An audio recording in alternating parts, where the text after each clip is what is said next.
Welcome to English Proficiency class. My name is Ulil Amri and I will be your teacher. Yep, that's it.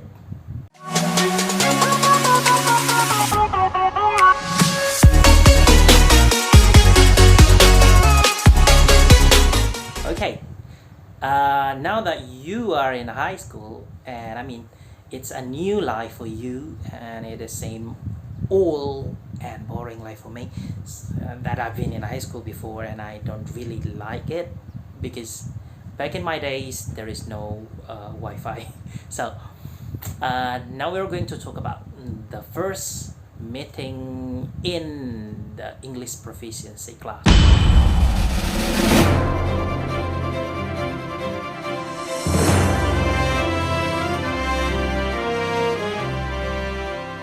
Just like any other classes, so the first thing you are going to do in this class, or at least I am going to do in this class, is to to recall back the memory about English. So that you already have a lot of memory about English because I believe that you've been studying English in your junior high for 3 years, and some of you already learned them in primary school, in elementary school, even back in the kindergarten, I don't know, at home, at the private course. So this is not new. There is not something new for you to know about English. And because this is the very first meeting, and the first meeting is, I don't know how to say it, but to put it simple, the introduction.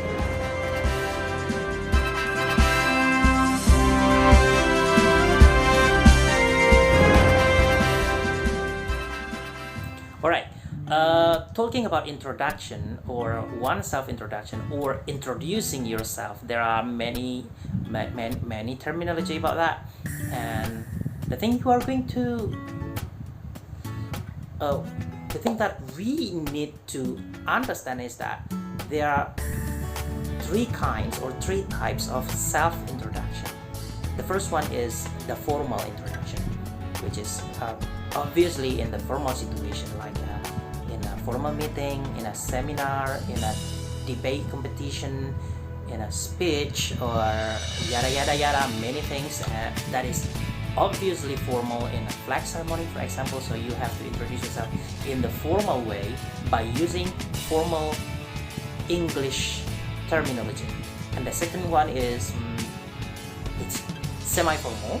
Alright, the semi-formal introduction is, it's not really formal, but it's in the middle.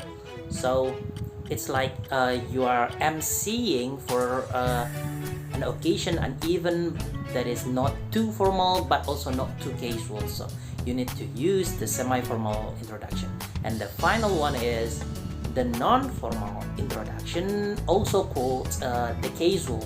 This one I really like because I love to be in casual meeting, and when you talk, when you introduce yourself in the casual form or in the non-formal form, it's in elsewhere. When you meet new people, when you when you meet strangers at the street, or when you go to what we call it, hanging out with new people, or I don't know, everything that is your usual conversation is non-formal or casual. So this introduction is based on the situation. It's not the time, but it's the situation. So you need to understand what situation are you right now. So in the classroom, it's considered as a formal situation. So when teacher asks you to introduce yourself, you need to do it in the formal way.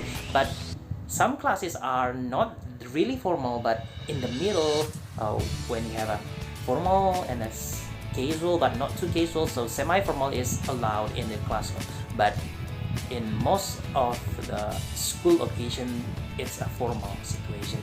For example, when you're presenting your paper, when you're having an I don't know, oral examination, for example, or when you are in the flag ceremony, or when you are joining a competition, whatever, formal. All right.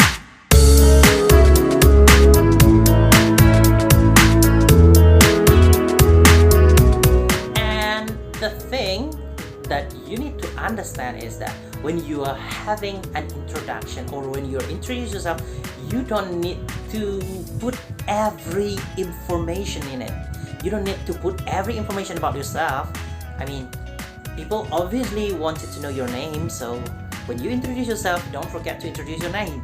But the other information, I mean, like your date of birth, or where do you live, or where do you study, or what's your favorite food, and who's your favorite K-pop actor, and what kind of films do you like, or whatever information, you don't really need to tell them unless they are useful or they are needed. So for example, when a teacher asks you to introduce yourself for the first time in front of class, because you're the freshman, and the thing you are going to say, probably not many, but it's up to you. And again, you don't need to say any specific things that is not needed. So only say the information that people wanted to know, or you wanted people to know that about you. Alright? So don't waste your time for the non-necessary things. Don't waste your time or your energy.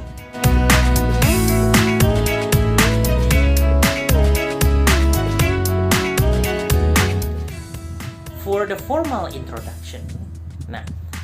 introduction, there are some steps that you must follow to make your introduction more, formal or interesting, maybe. Yeah, so there are some steps that you need to understand. The first step is greetings. Okay, the first step is greeting. Greeting is not only for the formal introduction, but for almost every introduction. The formal one, the semi-formal, and the non-formal or the casual one, you need to greet people, because greeting is like saying hi, or for address your audiences. Okay, so when you greet people, there are also two types of greetings, the formal and the non-formal. So in the formal introduction, you have to greet people with formal greetings. Okay, the formal greeting is divided into two.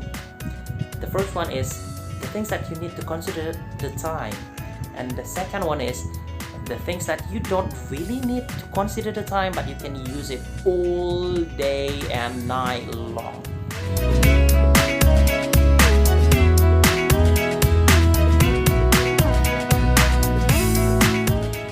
Greetings with time indicator have three expressions. Yep, that's the correct terminology. Three expressions. The first one is, you already knew it, good morning. One more time, good morning. The second one is good afternoon. Good afternoon. And the third one is good evening. Good evening. So there's only three: morning, afternoon, and evening. So when you say good morning, it obviously in the morning. So when it's in the morning? In the morning is after midnight. After midnight, like after 12 a.m. And then the morning goes on up until noon. So when is noon? Noon is at 12 p.m. So you can say good morning at 1 o'clock in the morning. Yes, because it's 1 o'clock in the morning, so it's a good morning. You can say good morning at 6 o'clock in the morning. Yes, and you can say good morning at 11 o'clock in the morning. It's still morning. So good morning is for the morning. And the second one is good afternoon. Just like its name, afternoon. Noon is at 12 p.m. or after lunch. After lunch is noon. So it means that you can say good afternoon after 12 p.m. up until the sunset. Now the limit is the sunset. For Indonesia, the sunset is probably around 6 or 7, but yeah, let's just say it because all of you probably from Indonesia. So say good afternoon is from 12 p.m. until 6 or 7 in the afternoon, or 6 and 7 in the evening, because the time is a little vague at that moment.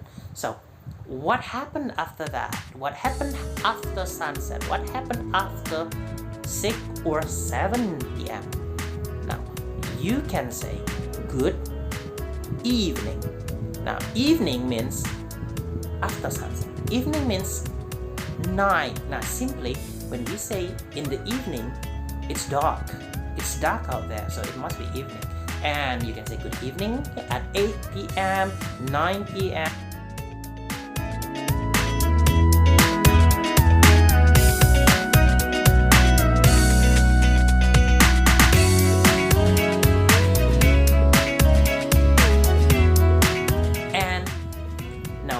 Tend to have mistake when they say good evening and good night. Yeah, good night and good evening. It's a common mistake. So when people say good evening, it's for meeting people. When you say good night, it's not when you meet people, but when you are going to be apart at night.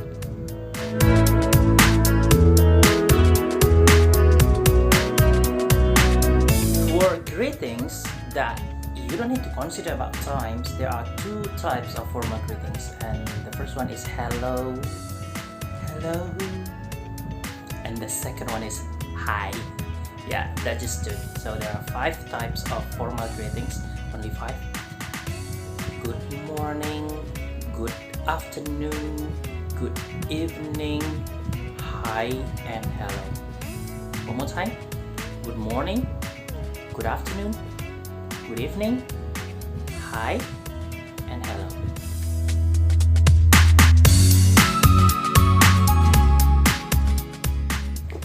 After greetings, in the formal introduction, you need to say your purpose. Yeah, the purpose. We call it the purpose.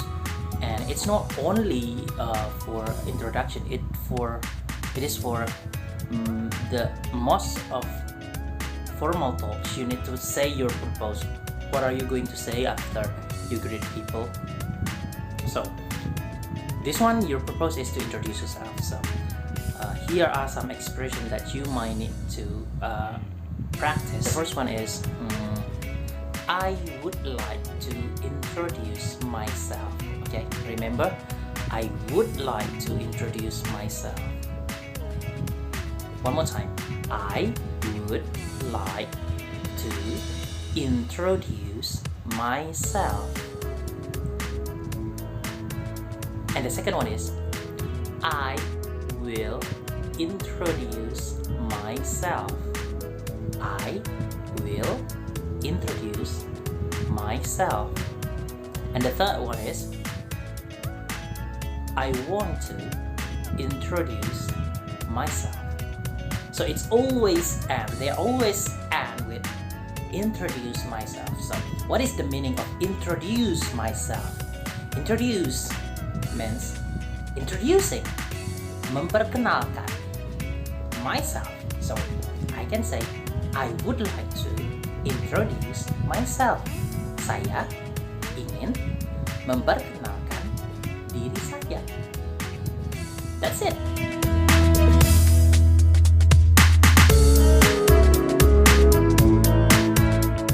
When you wanted to introduce yourself, your main purpose is to tell about yourself. And the very first thing you need to say when you talk to people, especially when you introduce yourself to people, is your name. So after saying good morning, I would like to introduce myself, and then go straight to your name. And in the formal introduction, there are some formula, not some formula, only few formula to say your name. The very simple one is my name is. So you can say my name is. For example, I will say my name is Ulil Amri. That's cool. And the other formula is you say it with more style when you say my full name is. Yeah, full means complete. So you can say my full name is Ulil Amri because my name is just Ulil Amri. And if you have the longer names, you can say your full name, whatever your names, and that's the specific. And the other form is by saying I am. Yeah, just like that. I am Ulil Amri. It's just a short term, but it's not formal. It's maybe you can use it in the semi-formal, but not in formal introduction. So you can say my full name is Ulil Amri or my name is Ulil Amri. And after that, you need to continue to your, I don't know, nickname? Yeah, nickname.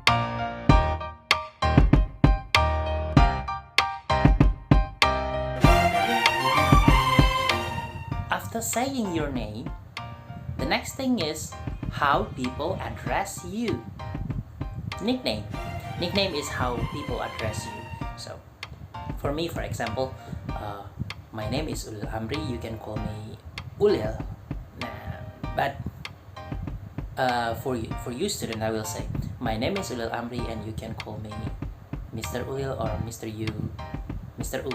Yeah, you can call me Mr. U, or you can call me whatever. I don't really care. So my nickname is Ulil, but nickname is different. I mean, not everybody can call you by your nickname. Mostly in Indonesia, because we have a level of culture that we cannot address older people by their names or their nicknames. So we need something else. Yeah. The next expression is that you need some certain group of people to call you that way. So you can say, please call me. One more time. Please call me. Please call me means tolong panggil saya. Silakan panggil saya. Yeah. And the second one is you can call me. You can call me. You means lo. You can call me. You can call me. Nah. So when I say my name is Ulil Amri and you can call me Mr. U. Yep, you can call me Mr. U. Mr. U. Mr. U is for some group of people, but not everyone will call me that because I have my nickname. So for example, I with this group of people will call me Ulil. Why? Because we're friends, because we're the same age, or because they're older than me in Indonesian culture. But for the other group of people that is younger than me or that is subordinate maybe, they will call me Mr. Ulil. You can call me Mr. Ulil. And for the other group of people, which is probably my boss, or they will call me with the other names. I don't know. That's how people treat people. So it's a two-way conversation. It's a two-way, not conversation. It's a two-way rules between me and the other person, between you and the person, the people, the group of people. So that's the key. So not everyone will call you the same. So nickname is just like that.